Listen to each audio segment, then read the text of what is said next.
എല്ലാവർക്കും നമസ്കാരം.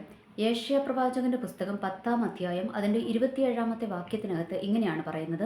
അന്നാളിൽ അവൻ്റെ ചുമട് നിന്റെ തോളിൽ നിന്നും അവൻ്റെ നുകം നിന്റെ കഴുത്തിൽ നിന്നും നീങ്ങിപ്പോകും, പുഷ്ടി നിമിത്തം നുകം തകർന്നു പോകും എന്നാണ് ഇവിടെ എഴുതി വെച്ചിരിക്കുന്നത്. അപ്പോൾ നമ്മൾക്കറിയാം, ഇന്നത്തെ ഈ കാലഘട്ടത്തിൽ നമ്മൾ കഴിഞ്ഞൊരു എപ്പിസോഡിനകത്ത് പരിശുദ്ധാത്മാവിൻ്റെ അഭിഷേകത്തെക്കുറിച്ച് ഞാൻ സംസാരിച്ചു. അപ്പോൾ ഓർക്കുക, പുഷ്ടി നിമിത്തം നുകം തകർന്നു പോകുമെന്നാണ് പറഞ്ഞിരിക്കുന്നത്. അപ്പോൾ പുഷ്ടി എന്ന് പറയുന്നത് എന്താണ്?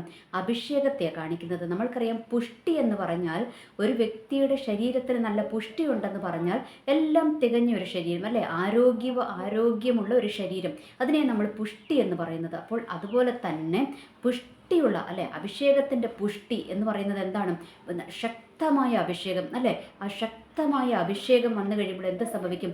നുകം തകർന്നു പോകുമെന്നാണ് പറഞ്ഞിരിക്കുന്നത്. അപ്പോൾ ഈ നുകം എന്ന് പറയുന്നത് എന്താണ്? നമ്മൾക്കറിയാം, നുകം എന്ന് പറഞ്ഞാൽ നമ്മൾ ഈ കാളകളെയൊക്കെ നമ്മൾ എന്താ പറയുക, കണ്ടം ഉഴുതുമറിക്കുവാനായിട്ട് കൊണ്ടുപോകാറുണ്ട്, അല്ലേ? അപ്പോൾ ഈ കാളകളെ ഉഴുതുമറിക്കുന്ന സമയത്ത് അതിൻ്റെയൊക്കെ പുറത്ത് എന്ത് വെക്കും? ഒരു കലപ്പ പോലെ ഒരു സംഭവം വെക്കും, അല്ലേ? യോക്ക് എന്നാണ് അതിനെ പറയുന്നത്, അല്ലേ? നുകം. അതവിടെ ഒരു നുകം വെക്കും. അത് വെച്ചിട്ട് അതിനെ എന്തിനാണ് അങ്ങനെ വെക്കുന്നത്?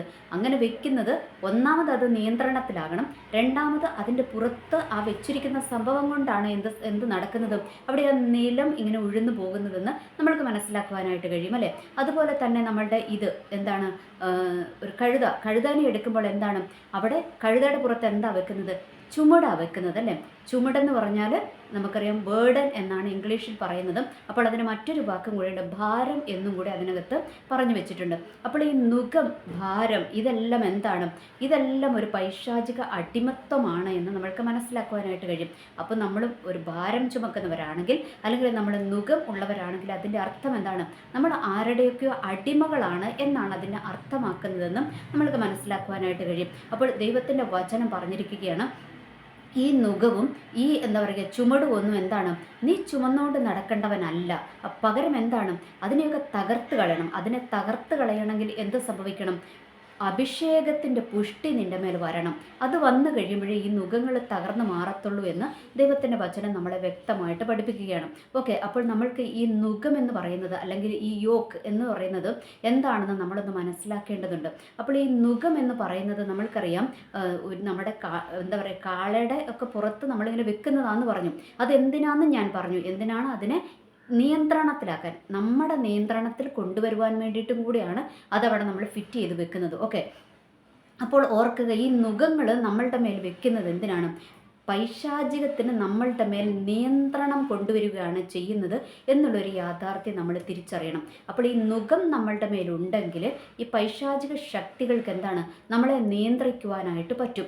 അപ്പോൾ ആ നിയന്ത്രണത്തെ നമ്മൾ തകർത്താൽ മാത്രമേ നമ്മൾക്ക് എങ്ങോട്ട് പോകുവാനായിട്ട് പറ്റത്തുള്ളൂ, മുൻപോട്ട് പോകുവാനായിട്ട് പറ്റത്തുള്ളൂ. ഓർക്കുക, ഈ നുകം എന്ന് പറയുന്നത് എപ്പോഴും ഞാൻ പറഞ്ഞു, നുകം എന്ന് പറയുന്നത് ഭാരമൊക്കെ എന്താണ്? നമ്മളെ ഒരു പരിധി വിട്ട് മുൻപോട്ട് വിടാതെ വണ്ണം നമ്മളെ തടയുന്ന സംഭവങ്ങളാണ് ഈ ഭാരം എന്ന് പറയുന്നതും അതുപോലെ തന്നെ എന്താണ് ഈ നുകം എന്നൊക്കെ പറയുന്നത് എന്നുള്ളൊരു യാഥാർത്ഥ്യം നമ്മൾ മനസ്സിലാക്കണം. ഓക്കെ, അപ്പോൾ ഇതുണ്ടെങ്കിൽ എന്താണ്? നമ്മൾക്കൊരു പരിധി വിട്ട് മുൻപോട്ട് പോകുവാനായിട്ട് പറ്റത്തില്ല. അപ്പോൾ നമ്മളുടെയൊക്കെ ജീവിത യാത്രകളിൽ പല സ്ഥലങ്ങളിലും നമ്മളിങ്ങനെ സ്റ്റക്കായിട്ടിരിക്കുന്ന ഒരു അനുഭവങ്ങളുണ്ട്, അല്ലേ? പലരും പറയുന്നത് നമ്മൾ കേട്ടിട്ടുണ്ട്, ആകെപ്പാടെ സ്റ്റക്കായിട്ടിരിക്കുക, അങ്ങോട്ട് മുന്നോട്ട് പോകുവാൻ പറ്റുന്നില്ല. അത് സാമ്പത്തിക മേഖലകളിലാകട്ടെ, തൊഴിൽ മേഖലകളിലാകട്ടെ, വിദ്യാഭ്യാസ മേഖലകളിലാകട്ടെ, ആത്മീയ മേഖലകളിലാകട്ടെ, അല്ലെങ്കിൽ കുടുംബജീവിതത്തിൻ്റെ പരമായിട്ടുള്ള ഒരു സമാധാനത്തിൻ്റെ കാര്യത്തിലാകട്ടെ, ഏത് വിധത്തിലാണെങ്കിലും ഒരു പരിധിയിൽ കവിഞ്ഞ് മുൻപോട്ട് വിടാതെ വണ്ണം നമ്മളെ സ്റ്റക്കാക്കി കളയുന്ന പൈശാചിക മണ്ഡലത്തിൻ്റെ പിന്നിൽ വ്യാപരിക്കുന്നതാണ് എന്ത്? ഈ നുകം എന്ന് പറയുന്നത്, അല്ലെങ്കിൽ ഈ ചുമടെന്ന് പറയുന്നത്. ഇനി ഈ ചുമടെന്ന് പറയുന്നത് നമ്മൾക്കറിയാം രണ്ട് വിധത്തിലുണ്ട്. ഒന്ന് പ്രത്യക്ഷമായിട്ട് നമ്മൾക്ക് കാണുവാനായിട്ട് കഴിയുമല്ലേ, നമ്മളുടെ മേലൊരു ഭാരം വെച്ചിരിക്കുന്നത് നമ്മൾക്ക് കാണുവാനായിട്ട് കഴിയും. ഇനി അതല്ലാതെ നമ്മൾക്ക് കാണുവാൻ പറ്റാത്തൊരു ഭാരമുണ്ട്. അതേതാണ്? നമ്മുടെ മനസ്സിൻ്റെ ഭാരം, അല്ലേ? അത് പുറത്തുനിന്ന് ഒരാൾക്ക് കാണുവാനായിട്ട് പറ്റത്തില്ല. അത് നമ്മൾ മാത്രം അനുഭവിക്കേണ്ടതാണ്, അല്ലേ? നമ്മുടെ മനസ്സിനേറ്റ മുറിവുകൾ, അല്ലേ? നമ്മൾ പറയാറുണ്ട്, മനസ്സിന് ഭയങ്കര ഭാരമാണ്, അതുകൊണ്ട് ഒന്നും ചെയ്യാൻ തോന്നുന്നില്ല, പ്രാർത്ഥിക്കാൻ തോന്നുന്നില്ല എന്നൊക്കെ പറയുന്നത് നമ്മൾ കേട്ടിട്ടില്ലേ? അപ്പോൾ ഈ മനസ്സിൻ്റെ ഭാരം, അല്ലാതെയുള്ള ചുമടുകൾ, ഈ നുകം, ഇതൊക്കെ എന്താണ്? ഇത് പൈശാചിക ആയുധങ്ങളാണ്. നമ്മൾക്കെതിരെ നമ്മളെ നിയന്ത്രിക്കുവാൻ പൈശാചികൻ കൊണ്ടുവച്ചിരിക്കുന്ന അവൻ്റെ ആയുധങ്ങളാണ് എന്നുള്ളൊരു യാഥാർത്ഥ്യം നമ്മൾ തിരിച്ചറിയണം. അപ്പോൾ അതുണ്ടെങ്കിൽ നമ്മൾക്ക് ഒരു പരിധി വിട്ട് മുൻപോട്ട് പോകുവാനായിട്ട് കഴിയത്തില്ല. ഇനി ചില രോഗങ്ങൾ ഓർക്കുക, എല്ലാ രോഗങ്ങളും ചികിത്സിച്ചാൽ ഭേദമാകത്തില്ല അല്ലേ? ചില രോഗങ്ങളൊന്നും ചികിത്സിച്ചാൽ ഭേദമാകാത്ത വിധത്തിലുള്ള ചില രോഗങ്ങളുണ്ട്. എന്ന് വെച്ചാൽ ഹോസ്പിറ്റലുകളിൽ നമ്മൾ ചെന്ന് കഴിയുമ്പോൾ അതിനെ കണ്ടുപിടിക്കാൻ പറ്റത്തില്ല. ടെസ്റ്റ് ചെയ്യുമ്പോൾ എല്ലാം ഓക്കെയാണ്, അതിനെ കണ്ടുപിടിക്കാൻ പറ്റത്തില്ല. എന്നാൽ രോഗിയായിരിക്കുന്ന വ്യക്തി ഭയങ്കരമായിട്ട് ബുദ്ധിമുട്ട് അനുഭവിക്കുന്നുമുണ്ട് അല്ലേ? അങ്ങനെയുള്ള ചില സിറ്റുവേഷനുകൾ. അപ്പോൾ ഈ പൈശാചിക ശക്തികൾ എന്തുകൊണ്ട് തരും? നമ്മുടെ ശരീരത്തിന്മേൽ അവകാശം പറഞ്ഞ് ചില രോഗശക്തികളെ നമ്മളിലേക്ക് ഇഞ്ചക്റ്റ് ചെയ്യും. അപ്പോൾ ഇങ്ങനെ ഇഞ്ചക്റ്റ് ചെയ്യുന്നത് എന്താണ്? രോഗത്തിൻ്റെ മേലുള്ള നുകമാണ്, അവൻ്റെ നുകമാണ്, പിശാചിൻ്റെ നുകമാണ്. അതിനെ എന്ത് ചെയ്യണം? അതിനെ നമ്മൾ തകർക്കണം. അതിനെ ഹോസ്പിറ്റലുകളിൽ പോയ ഡോക്ടർമാർക്ക് അതിനെ തകർക്കാൻ പറ്റുമോ? പറ്റത്തില്ല. പിന്നെ അതിനെ ആര് തകർക്കണം? അഭിഷേകം നിമിത്തം നുകം തകരും അല്ലേ? പുഷ്ടി നിമിത്തം നുകം തകരും. അപ്പോൾ അഭിഷേകമുണ്ടെങ്കിൽ മാത്രമേ അത് തകർന്നു പോകത്തുള്ളൂ എന്നുള്ളൊരു യാഥാർത്ഥ്യം നമ്മൾ തിരിച്ചറിയുക. ഇനി ചില സാമ്പത്തിക നുകങ്ങൾ, സാമ്പത്തികത്തിൻ്റെ ചുമടുകൾ. അതെന്താണ്? സാമ്പത്തികം എന്ന് പറഞ്ഞാൽ നമ്മൾക്കറിയാം, ഒരു പരിധി വിട്ട് മുൻപോട്ട് വിടത്തില്ല. ഇത്രയേ ഉള്ളൂ, അതിനപ്പുറത്തേക്ക് വിടത്തില്ല നമ്മൾക്ക്. അല്ലെങ്കിൽ ഇപ്പം നമ്മളൊരു വീട് മേടിക്കാൻ പോകുകയാണെങ്കിൽ നമ്മൾക്കൊരു നല്ല വീട് മേടിക്കുവാനായിട്ട്, അല്ലെങ്കിൽ ഒരു നല്ല വീട്ടിൽ താമസിക്കുവാൻ പറ്റുന്നില്ല. അതിലപ്പുറത്തോട്ട് നമ്മളെ വിടത്തില്ല. ഒരു നല്ലതിനപ്പുറത്തേക്ക് നമ്മളെ വിടത്തില്ല. ഇനി അല്ലെങ്കിൽ ഒരു വാഹനം മേടിക്കാൻ പോകുമ്പോൾ നമ്മൾ ആഗ്രഹിക്കുന്ന നല്ലൊരു വാഹനം നമ്മൾക്ക് മേടിക്കുവാൻ പറ്റുന്നില്ല. ഒരു സെക്കൻഡ് ഹാൻഡിൽ ഒതുങ്ങും അല്ലേ? വീടുകളാണെങ്കിലും ഒരു എന്താ പറയുക, ഒരു പഴയ വീട്, അങ്ങനെയൊക്കെയുള്ള ഒരു സിറ്റുവേഷനിലൂടെ നമ്മൾ കടന്നു പോകുന്നുണ്ട്. അപ്പോൾ ഇതൊക്കെ എന്താണ്? ഇതൊക്കെ എന്ന് പറയുന്നത് എന്താണ്? പൈശാചിക നുകങ്ങളാണ് എന്നുള്ളൊരു യാഥാർത്ഥ്യം നമ്മൾ തിരിച്ചറിയുക. ഞാൻ ആദ്യം പറഞ്ഞു എന്താണിത്? ഒരു പരിധി വിട്ട് മുൻപോട്ട് വിടാതെ വണ്ണം പൈശാചിക ശക്തികൾ നമ്മളെ നിയന്ത്രിച്ച് നിർത്തുന്നതാണ് എന്ത്? ഈ നുകങ്ങൾ എന്നുള്ളൊരു യാഥാർത്ഥ്യം നമ്മൾ തിരിച്ചറിയണം. പിന്നെ ചിലർ അല്ലേ, വിദ്യാഭ്യാസത്തിൻ്റെ മേഖലകളിൽ എത്തിക്കഴിയുമ്പോൾ നന്നായി പഠിച്ചുകൊണ്ടിരിക്കുന്നവരാണ്, പക്ഷേ നല്ലൊരു എന്താ പറയുക, അതിൻ്റെ ഒരു നല്ല ലെവലുകളിലോട്ട് വന്നു കഴിയുമ്പോൾ അവർക്ക് ശോഭിക്കുവാനായിട്ട് കഴിയുന്നില്ല, അല്ലെങ്കിൽ ഒരു പരിധി വിട്ട് അവർക്ക് മുൻപോട്ട് പോകുവാനായിട്ട് കഴിയുന്നില്ല. കാരണം എന്താണ്? അവിടെയും ഒരു പൈശാചിക നുകം വിദ്യാഭ്യാസത്തിൻ്റെ മേൽ കൊണ്ടുവച്ചിരിക്കുകയാണ്. ഇനി തൊഴിൽ മേഖലകളിലോട്ട് വന്നു കഴിയുമ്പോൾ നമ്മൾക്കൊരു നല്ല ജോലി കിട്ടുന്നില്ല, അല്ലെങ്കിൽ നമ്മൾ ആഗ്രഹിക്കുന്ന ഒരു ജോലി നമ്മൾക്ക് കിട്ടുന്നില്ല. നമ്മൾക്ക് വിദ്യാഭ്യാസം ഉണ്ടായിട്ടും നമ്മൾക്ക് ആഗ്രഹിക്കുന്ന ആ പൊസിഷനിലുള്ള ഒരു ജോലി നമ്മൾക്ക് കിട്ടുന്നില്ല. കാരണം എന്താണ്? അതിൻ്റെ പിന്നിലും തൊഴിൽ മേഖലകളിൽ കൊണ്ടുവച്ചിരിക്കുന്ന പൈശാചിക നുഖങ്ങളുണ്ട്. ഇനി ചിലത് നമ്മൾക്ക് ആത്മീയ മേഖലയിൽ നമ്മൾക്ക് മുൻപോട്ട് പോകുവാനായിട്ട് കഴിയുന്നില്ല, ശുശ്രൂഷകളിൽ മുൻപോട്ട് പോകുവാൻ കഴിയുന്നില്ല, പ്രാർത്ഥിക്കുവാനായിട്ട് കഴിയുന്നില്ല. അങ്ങനെ കുറേ ആത്മീയ വിഷയങ്ങളിലുള്ള പ്രശ്നങ്ങൾ. ഇതൊക്കെ എന്താണ്? പൈശാചിക നുഖങ്ങളാണ് എന്നുള്ളൊരു യാഥാർത്ഥ്യം കൂടെ നമ്മൾ തിരിച്ചറിയുക. ഒരു പരിധി വിട്ട് മുൻപോട്ട് വിടാതെ വണ്ണം നമ്മളെ അടിമകളാക്കി കളയുന്ന ചില പോരുകൾ. അപ്പോൾ ഇതൊക്കെ എന്താണ്? ഇതൊക്കെ പൈശാചിക നുഖങ്ങളും പൈശാചിക ചുമടുകളുമാണെന്നുള്ളൊരു യാഥാർത്ഥ്യം നമ്മൾ തിരിച്ചറിയുക. ഇതുള്ളിടത്തോളം കാലം നമ്മൾ എങ്ങനെ നീങ്ങേണ്ടി വരും? നമ്മൾ ഞെരങ്ങി മുൻപോട്ട് പോകേണ്ടി വരും. എന്ന് വെച്ചാൽ ഇനി ചിലരുണ്ട്, എന്താ പറയുക, നല്ലൊരു ലെവലിലോട്ടൊക്കെ എത്തപ്പെടും. അതിൻ്റെ പിന്നിൽ അവർ ഒത്തിരി കഷ്ടപ്പെടുകയാണ്. എന്ന് വെച്ചാൽ ഒരു വർഷം കൊണ്ട് നമ്മൾ നേടിയെടുക്കേണ്ടത് നമ്മളൊരു 10 വർഷത്തെ സമയമെടുക്കും. അല്ലെങ്കിൽ ഒരു വർഷം കൊണ്ട് എന്താ പറയുക, വീട്ടേണ്ട കടം ഒരു 10 വർഷം എടുക്കും അത് വീട്ടുവാനായിട്ട്. അല്ലെങ്കിൽ ഒരു വർഷം കൊണ്ട് പഠിച്ചു തീർക്കേണ്ടത് നമ്മളൊരു 10 വർഷം എടുക്കും അത് പഠിച്ചു തീർക്കുവാനായിട്ട്. അല്ലെങ്കിൽ നമ്മുടെ ആത്മീയ ലെവലിൽ, ശുശ്രൂഷയുടെ ലെവലിലൊക്കെ നമ്മൾ എന്താ പറയുക, എത്തേണ്ട ലെവലുകളിലേക്ക് എത്താതെ നമ്മളെ പുറകോട്ട് വലിക്കുന്ന, അല്ലെങ്കിൽ നമ്മൾക്ക് കടിഞ്ഞാണിട്ട് നിർത്തുന്ന ചില പൈശാചിക മണ്ഡലങ്ങളുടെ നുഖങ്ങൾ, അതിനെയൊക്കെ എന്താണ്? നമ്മൾ തകർക്കണം. ഈ നുഖത്തെയും ഈ പൈശാചിക ചുമടുകളെയും നമ്മൾ തകർത്ത് കളഞ്ഞില്ല എങ്കിൽ എന്താണ്? നമ്മൾക്കൊരു പരിധി വിട്ട് മുൻപോട്ട് പോകുവാനായിട്ട് കഴിയത്തില്ല. ഇനി നമ്മൾക്കറിയാം, അധികാരവർഗ്ഗങ്ങൾ അല്ലെ, അധികാരത്തിലിരിക്കുന്നവർ നമ്മളുടെ മേൽ വെച്ച് തരുന്ന നുഖങ്ങൾ, അത് ആത്മീയത്തിലാകട്ടെ ഭൗതികത്തിലാകട്ടെ, വാക്കുകൾ കൊണ്ട്, ശാപങ്ങൾ കൊണ്ട് ഒക്കെ നമ്മളുടെ മേൽ ഇടുന്ന കുറേ നുഖങ്ങളുണ്ട്. ഇനി ചിലരുണ്ട് അല്ലേ, ചിലരുടെ ചരിത്രം എടുത്താൽ ചിലർ പറയും, അതിൻ്റെ അപ്പൻ ഭയങ്കര കുടിയനാണ്, അപ്പം മകനും ആ വഴിക്ക് പോയില്ലെങ്കിൽ അതിശയിക്കാനുള്ളൂ എന്ന് പറയും. എന്ന് വെച്ചാൽ അപ്പന് കുടിയനായതുകൊണ്ട് മകനും എന്തായിരിക്കണം? കുടിയനായിരിക്കണം എന്നുള്ളൊരു പാരമ്പര്യ ശാപം അല്ലേ? അതൊക്കെ എന്താണ്? അതൊക്കെ പൈശാചിക നുഖങ്ങളാണ് എന്നുള്ളൊരു യാഥാർത്ഥ്യം നമ്മൾ തിരിച്ചറിയുക. ഇനി അടുത്തത് എന്താണ്? നമ്മളുടെ പാരമ്പര്യ ശാപങ്ങൾ, രോഗങ്ങൾ, ചില പാരമ്പര്യ രോഗങ്ങൾ അല്ലേ, അപ്പനുണ്ട് അല്ലെങ്കിൽ അപ്പൂപ്പനുണ്ട്, അതുകൊണ്ട് നമുക്കും വരണം എന്നുള്ളൊരു മേഖലകൾ. ഇതൊക്കെ എന്താണ്? അതൊക്കെ ഒരു ദൈവ പൈതലിന് നമ്മളെ എന്താണ്? ആ പാരമ്പര്യത്തിൽ ജീവിക്കേണ്ടവരല്ല അല്ലേ, പാരമ്പര്യ രോഗം ചുമക്കേണ്ടവരല്ല, പാരമ്പര്യ ശാപങ്ങൾ നമ്മളെ പിന്തുടരേണ്ടതല്ല. പിന്നെ എന്താണ്? ഈ അടിമത്തത്തിൽ ജീവിക്കേണ്ടവരല്ല ഒരു ദൈവ പൈതൽ എന്ന് പറയുന്നത്. ഓർക്കുക, ക്രിസ്തു നമ്മൾക്ക് എന്താണ് തന്നിരിക്കുന്നത്? സ്വാതന്ത്ര്യം തന്നിരിക്കുകയാണ്. നമ്മളെ വിളിച്ചത് എങ്ങോട്ടാണ്? സ്വാതന്ത്ര്യത്തിലോട്ടാണ് വിളിച്ചിരിക്കുന്നത്. ഒരു സുഗമമായ ക്രിസ്ത്യൻ ലൈഫ് എന്ന് വെച്ചാൽ നിങ്ങൾ നമ്മുടെ എന്താ പറയുക, ലോകത്തിൽ നിങ്ങൾക്ക് കഷ്ടമുണ്ട് എങ്കിലും ധൈര്യപ്പെടുവിൻ, ഞാൻ അതിനെ ജയിച്ചിരിക്കുന്നു എന്ന് യേശു ക്രിസ്തു പറഞ്ഞിട്ടുണ്ട്. ആ കഷ്ടം എന്താണെന്നൊക്കെ ഞാൻ മുന്നേ ഒരു വീഡിയോയിൽ പറഞ്ഞിട്ടുണ്ട്. അത് നമ്മൾ ഈ നുഖങ്ങളും ഈ ഭാരങ്ങളും ഒന്നും അല്ല ആ കഷ്ടം, അത് വേറെയാണ്. അത് ഞാൻ വേറൊരു വീഡിയോയിൽ പറഞ്ഞിട്ടുണ്ട്. ഇനി ഒന്നും കൂടെ വേണമെങ്കിൽ വേറൊരു വീഡിയോയിൽ അതൊന്നും കൂടെ ഒന്ന് വിശദീകരിച്ച് പറയാം. ഓക്കെ, ഈ കഷ്ടം എന്ന് പറഞ്ഞത് എന്താണ്? ലോകത്തിലുള്ള ടെംപ്ടേഷൻസ് ഒക്കെ ലോകത്തിൻ്റെ കഷ്ടങ്ങളാണ് എന്നുള്ളൊരു യാഥാർത്ഥ്യം നമ്മൾ തിരിച്ചറിയുക. ഓക്കെ, അപ്പോൾ അതിനെയൊക്കെ യേശു ക്രിസ്തു ജയിച്ചതെന്നാണ് പറഞ്ഞിരിക്കുന്നത് അല്ലേ. നമ്മളെ വീഴ്ത്തിക്കളയുന്ന ചില എന്താ പറയുക ലോകത്തിൻ്റെതായ ചില ഇത് അല്ലേ, ചില സ്വഭാവങ്ങൾ, അതൊക്കെ എന്താണ്? അതിനെയൊക്കെ യേശുക്രിസ്തു ജയിച്ചു. അതിനെയാണ് പറഞ്ഞിരിക്കുന്നത്, ലോകത്തിൽ നിങ്ങൾക്ക് കഷ്ടമുണ്ട് എങ്കിലും ധൈര്യപ്പെടുവിൻ, ഞാൻ അതിനെ ജയിച്ചിരിക്കുന്നു എന്ന് പറഞ്ഞിരിക്കുന്നത്. അപ്പോൾ എന്ന് പറയുന്നത് അത് വേറെയാണ് അതിനകത്ത്. അപ്പോൾ ഇവിടെ എന്താണ്? ഇവിടുത്തെ നുഖവും ഇതൊക്കെ വെച്ചിരിക്കുന്നത് ആരാ? പിശാചാ വെച്ചിരിക്കുന്നത്. അപ്പോൾ ഈ പിശാച് വെച്ചിരിക്കുന്ന നുഖവും ചുമടും കൊണ്ട് നമ്മൾക്ക് മുൻപോട്ട് പോകാൻ പറ്റാതെ വരും, അല്ലെങ്കിൽ നമ്മളുടെ യാത്ര ഭയങ്കര ദുസ്സഹമാകും. അതുകൊണ്ട് നമ്മൾ എന്ത് ചെയ്യണം? ഇതിനെ തകർക്കണം. അതാണ് ഏഷ്യാ പ്രവാചകന്റെ പുസ്തകം എന്താണ് 58:6 ദൈവം എന്താ പറഞ്ഞിരിക്കുന്നത്? ദൈവം പറഞ്ഞിരിക്കുകയാണ്, നിങ്ങൾ ആഗ്രഹിക്കുന്ന ഉപവാസം, ഞാൻ ആഗ്രഹിക്കുന്ന ഉപവാസം, നോമ്പെന്ന് പറയുന്നത് ഇതാണോ? നിങ്ങൾ എന്ത് ചെയ്യണം? നിങ്ങൾ ആദ്യം അന്യായ ബന്ധനങ്ങളെ അഴിക്കുക, നുഖത്തിൻ്റെ അമ്മിക്കയറുകളെ തകർക്കുക. ഇതാണ് പറഞ്ഞിരിക്കുന്നത് അല്ലേ. പീഡിതരെ സ്വതന്ത്രരായിട്ട്, അടിമകളായിരിക്കുന്നവരെ സ്വതന്ത്രരായി വിട്ടയക്കുക എന്നൊക്കെയാണ് ദൈവം അവിടെ പറഞ്ഞിരിക്കുന്നത്. ഓക്കെ, അപ്പോൾ ദൈവം ഇത് പറയുവാനുള്ള കാരണം എന്താണ്? അന്ന് യേശയ്യാപ്രവാചകൻ യേശയ്യാപ്രവാചകൻ്റെ ആ ഒരു സമയമെന്ന് പറയുന്നത് ഇസ്രായേൽ ആകപ്പാടെ ഇസ്രായേലിൻ്റെ മേൽ വലിയ നുഖങ്ങൾ വന്ന് കിടക്കുക. എങ്ങനെയാണ് അവർക്ക് ആ നുഖങ്ങൾ വന്ന്? അവരുടെ രാജാക്കന്മാരല്ലേ, അവരുടെ രാജാക്കന്മാർ ദൈവസന്നിധിയിൽ നേരോടെ നിൽക്കാതെ അവരെ പല തെറ്റുകളിലേക്കും ജനത്തെ നയിച്ചു വിട്ടിട്ട് അങ്ങനെ പൈശാചികൻ കൊണ്ടിട്ടിരിക്കുന്ന കുറേ നുഖങ്ങളുടെ ആ ഒരു കൂമ്പാരത്തിനകത്ത് ആരിയ്ക്കുന്നതും ഇവരിയ്ക്കുന്നത്. അതുകൂടാതെ എന്താണ്? അവർ അടിമത്തത്തിലേക്ക് പോകുവാൻ നിൽക്കുകയാണല്ലേ. അപ്പോൾ ഇങ്ങനെയുള്ള സിറ്റുവേഷനുകളിൽ നിന്നൊക്കെ എന്ത് ചെയ്യണം? ജനം വിടുതൽ പ്രാപിക്കണം, ജനം അതിൽ നിന്ന് മോചിതരാകണം. അപ്പോൾ ഈ നുഖങ്ങളൊക്കെ എന്താണ് ഞാൻ പറഞ്ഞത്? അധികാരത്തിലിരിക്കുന്ന നുഖം അല്ലെ, അധികാരികളിലൂടെ വരുന്ന നുഖങ്ങൾ. അതുകൂടാതെ നമ്മൾ തന്നെ ചെയ്യുന്ന അല്ലെ, നമ്മൾ തന്നെ അടിമയാക്കപ്പെടുന്ന മേഖല എന്ന് വെച്ചാൽ പാപത്തിന് നമ്മൾ അടിമയാകുമ്പോൾ നമ്മൾ ആർക്കടിമയായി?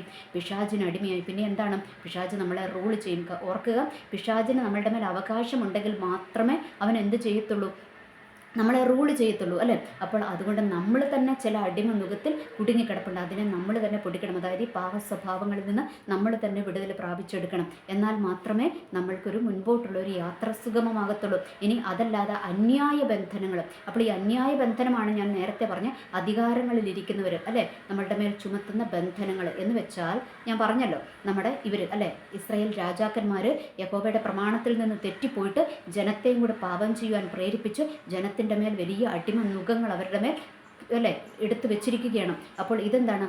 അധികാരത്തിൽ നിന്ന് നമ്മളുടെ മേൽ വീണിരിക്കുന്ന അന്യായ ബന്ധനങ്ങൾ. അത് അന്യായ ബന്ധനങ്ങളാണ് എന്ന് വെച്ചാൽ അത് സ്വയം വരുത്തി വെച്ച ബന്ധനമല്ല, അത് അന്യായമായിട്ട് മറ്റു വ്യക്തികളിലൂടെ നമ്മളിലേക്ക് വന്നിരിക്കുന്നതാണ്. ഇതുപോലെ തന്നെ ഞാൻ പറഞ്ഞ ഈ പാരമ്പര്യത്തിൻ്റെ ശാപത്തിലും അതിലെ അത് നമ്മളുടേതല്ല, അത് നമ്മളുടെ പൂർവികന്മാരിലൂടെ വന്നു പോയതാണ്. അത് നമ്മളെ വേട്ടയാടുവാൻ എന്ത് ചെയ്യരുത്? അനുവദിക്കരുത്. അങ്ങനെ അനുവദിക്കാതിരിക്കണമെങ്കിൽ എന്ത് ചെയ്യണം? നമ്മൾ ദൈവത്തിൻ്റെ വചന പ്രമാണത്തിലൂടെ നമ്മൾ സഞ്ചരിക്കേണ്ടിയിരിക്കുന്നു. അല്ല എങ്കിൽ ഇതൊക്കെ നമ്മളെ അടിമകളാക്കി കളയും എന്നുള്ളൊരു യാഥാർത്ഥ്യം നമ്മൾ തിരിച്ചറിയുക. അപ്പോൾ ഇനി ഇത് എങ്ങനെയാണ് ഈ നുഖങ്ങൾ അല്ലേ, ഇപ്പം നമ്മൾക്ക് ഏകദേശം ഒന്ന് മനസ്സിലായി എന്താണ് ഈ പൈശാചിക നുഖം, പൈശാചിക എന്താ പറയുക ചുമടെന്നൊക്കെ പറഞ്ഞത് എന്താണെന്ന് ഞാൻ പറഞ്ഞു അല്ലേ. ചുമടും ഇതൊക്കെ ഉള്ളവർ എന്താണ്? ഒരു പരിധി വിട്ട് മുൻപോട്ട് പോകത്തില്ല. അതാണ് അതിൻ്റെ ഒറ്റ വാക്കിൽ പറഞ്ഞാൽ, ഒരു പരിധി വിട്ട് മുൻപോട്ട് പോകാതെ വേണം നമ്മളെ ഒരു ഒരു ഒരു ഒരു കൂച്ചുവിലങ്ങിട്ട് ബന്ധിച്ചിട്ടിരിക്കുകയാണ്. ഇനി അതുകൂടാതെ എന്താണ്? നമ്മളെ എവിടെയെങ്കിലും എത്തുന്നത് തന്നെ വളരെ പ്രയാസപ്പെട്ട് വളരെ സമയമെടുത്ത് നമ്മളതിനെ സ്ട്രഗിൾ ചെയ്ത് മുൻപോട്ട് പോകുന്ന ഒരു ജീവിതം അല്ലേ. അങ്ങനെയുള്ള അവസ്ഥകളൊക്കെ നമ്മളുടെ ജീവിതത്തിൽ വരുമ്പോൾ ഇതൊക്കെ എന്താണ്? പൈശാചിക ചുമടുകൾ, പൈശാചിക ബന്ധനങ്ങൾ, ഇതിനെല്ലാം നമ്മൾ തകർക്കണം. അപ്പോൾ ഇതിനെ തകർക്കാൻ ഒരൊറ്റ മാർഗമേ ഉള്ളൂ അല്ലേ. ഒന്നെന്താണ്? നമ്മൾ ദൈവത്തിൻ്റെ വചനത്തിൻ്റെ പ്രമാണത്തിൽ നിൽക്കുക. നമ്മളായിട്ട് വരുത്തി വെച്ചിരിക്കുന്ന ബന്ധനങ്ങൾ അല്ലേ, കടഭാരങ്ങളൊക്കെ സാമ്പത്തിക ബന്ധനങ്ങൾ മിക്കതും നമ്മളായിട്ട് തന്നെ വരുത്തി വെക്കുന്നത് പലതും അല്ലേ. എന്ന് വെച്ചാൽ നമ്മളുടെ ദുർച്ചെലവുകൾ അല്ലേ, സാമ്പത്തികത്തിൻ്റെ ദുർച്ചെലവുകൾ. അതുകൂടാതെ എന്താണ്? നമ്മളുടെ കടഭാരങ്ങൾ അല്ലേ, കടഭാരങ്ങളൊക്കെ നമ്മളത് ബുദ്ധിപൂർവ്വം വേണം അല്ലേ നീങ്ങുവാനായിട്ട്. അതൊക്കെ ഞാൻ മുമ്പേ ഒരു വീഡിയോയിൽ പറഞ്ഞിട്ടുണ്ട്. അങ്ങനെ നമ്മൾ തന്നെ ആർഭാടത്തിന് വേണ്ടി വരുത്തി വെക്കുന്ന കടങ്ങൾ. ഇനി അതുകൂടാതെ എന്താണ്, അപ്പോൾ നമ്മൾ സാമ്പത്തിക അല്ലേ കടഭാരമൊക്കെ വന്നു കഴിയുമ്പോൾ നമ്മൾ അടിമകളാക്കപ്പെടുകയാണ് അവിടെ. അതൊരു നുഖമാണ്. അതുകൂടാതെ നമ്മൾ മറ്റൊരാൾക്ക് വേണ്ടിയിട്ട് ജാമ്യം നിൽക്കുക അല്ലേ, ലോൺ എടുക്കാനൊക്കെ ജാമ്യം നിൽക്കുക, ഇങ്ങനെയുള്ളതൊക്കെ നമ്മൾ എന്ത് ചെയ്യണം? അങ്ങനെയൊക്കെ ദൈവത്തോട് ചോദിച്ചിട്ട് മാത്രമേ നമ്മളിത് ചെയ്യാവുള്ളൂ. ഇല്ലെങ്കിൽ അതൊക്കെ വലിയ നുഖങ്ങളായിട്ട് നമ്മളുടെ മേൽ കിടക്കും. നമ്മൾ പിന്നെ കുടുങ്ങിപ്പോകും അതിനകത്ത്. അപ്പോൾ സാമ്പത്തിക നുഖങ്ങൾ, രോഗത്തിൻ്റെ നുഖങ്ങൾ, ഇതൊക്കെ ഞാൻ പറഞ്ഞു കഴിഞ്ഞു. അപ്പോൾ ഇതെല്ലാം നമ്മൾ എന്താ ചെയ്യേണ്ടത്? അഴിക്കണം അല്ലേ? എങ്ങനെയാണ് അഴിക്കേണ്ടത്? ഒന്നാമത് ഓർക്കുക, ദൈവം പറഞ്ഞിരിക്കുകയാണ് ഉപവസിക്കണമെന്ന് പറഞ്ഞിരിക്കുന്നത്. അപ്പോൾ ഉപവാസത്താലും പ്രാർത്ഥനയാലും അല്ലാതെ ഈ ജാതി നീങ്ങിപ്പോകത്തില്ല. ഏത് ജാതി? പൈശാചിക മണ്ഡലം തകർന്നു മാറത്തില്ല. അപ്പോൾ നമ്മൾ എന്ത് ചെയ്യണം? നമ്മൾ ഈ ദിവസങ്ങളിൽ ഉപവസിക്കുക. ഉപവസിച്ച് കഴിഞ്ഞിട്ട് നമ്മൾ ഉപവാസത്തിൽ നമ്മൾ എന്താ ചെയ്യേണ്ടത്? നമ്മൾ നമ്മളിലേക്ക് അല്ലെ ആത്മതപനം, നമ്മൾ നമ്മളിലേക്ക് തന്നെ ഒന്ന് തിരിഞ്ഞു നോക്കണം. നമ്മളുടെ പാപസ്വഭാവങ്ങൾ, നമ്മളുടെ പൂർവികന്മാരിലൂടെ നമ്മളിലേക്ക് വന്നിരിക്കുന്ന പാപസ്വഭാവങ്ങൾ, അതിനെയെല്ലാം നമ്മൾ ദൂരെ എറിഞ്ഞ് ദൈവത്തിൻ്റെ പ്രമാണത്തിൽ നമ്മളായിരിക്കുക.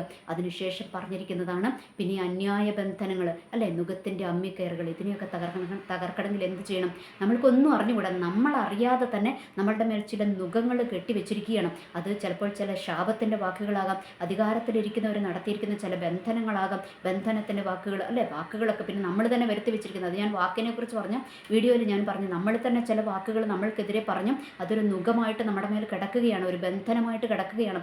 അതിനെയൊക്കെ നമ്മൾ അഴിക്കണം. പിന്നെ അടുത്തത് നമ്മൾക്ക് ചെയ്യാൻ പറ്റാത്തതുണ്ട് എന്ന് വെച്ചാൽ നമ്മൾ അറിയാത്ത ചില നുഖങ്ങൾ നമ്മളുടെ മേലുണ്ട്. അതിനെ എങ്ങനെയാണ് തകർക്കുന്നത്? അത് നമ്മൾക്കറിഞ്ഞുകൂടാ. അതിനെ എങ്ങനെ തകർക്കണം? അതിനെ തകർക്കാൻ ആർക്കേ പറ്റത്തുള്ളൂ? ദൈവത്തിൻ്റെ പരിശുദ്ധാത്മാവിനെ പറ്റത്തുള്ളൂ. അതാ പറഞ്ഞിരിക്കുന്നത്, അഭിഷേകത്തിൻ്റെ പുഷ്ടി നിമിത്തം നുഖം തകർന്നു പോകും. എന്ന് വെച്ചാൽ ചെറിയ അഭിഷേകം കൊണ്ട് നടക്കത്തില്ല. ഇത് തകരണമെങ്കിൽ നല്ല ശക്തമായ പൂർണ്ണതയുള്ള അഭിഷേകം നമ്മളുടെ മേൽ വരണം.